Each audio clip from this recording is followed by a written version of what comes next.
good morning लोगोफोर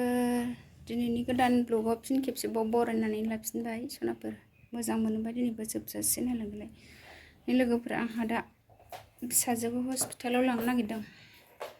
नानिया मोनायाव खिबाय थादों आरो हरनि आरायथा फिसाजोखौ लांसै थांसैनो थांसै लोगोफोर जोंहा बिमा फिसा गगा मोनदों हरनि आरायथानिफ्राय खिगासिनो मेगन मोदै जालायबाय बिमा फिसा सानैजोंनो थांसै आलुना लोगोफोरजों थांगासिनो हस्पिटालाव नानिखौ लोमजानायखाय खिनाय जानायखाय हस्पिटालाव लांनो नागिरदां बिदाखौ लेंबाय आं नै बिफाबो गैया बिफाया आलासि जानो दा फैयाखै सनितपुराव थांनाया बिमा फिसा लांनोसै बिनानावखौ बिजनिनि पेटागो हस्पिटालाव थांसै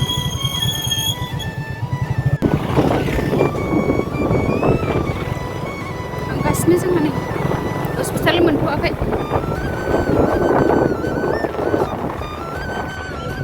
हस्पिटाल मोनथ'वाखै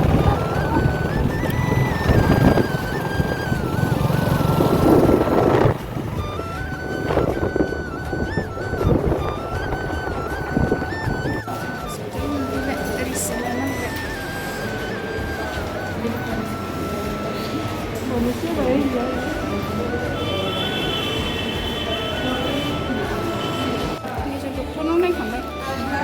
मुलि लाखांबाय माखासे बायनांसिगौ हस्पिटालनिफ्राय थांनो ओंखारफिनबाय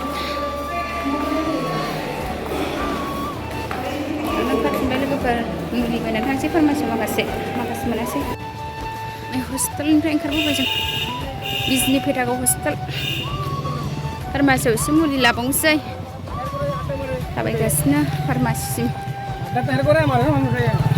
बिदाया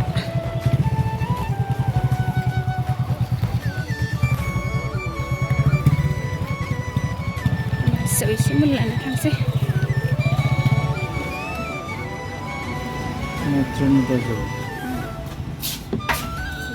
फार्मासियाव मुलि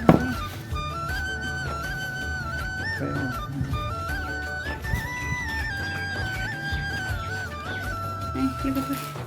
हस्पिटालनिफ्राय न'आव मोनफैफिनबाय हस्पिटालाव थांनाया मुलि एरि लानानै फैबाय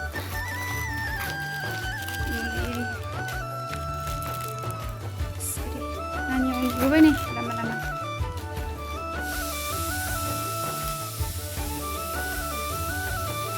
मोनसे सनाफोर दिनैनि ब्लगा बाय बाय नेक्स्ट ब्लगाव मोनफिनसिगोन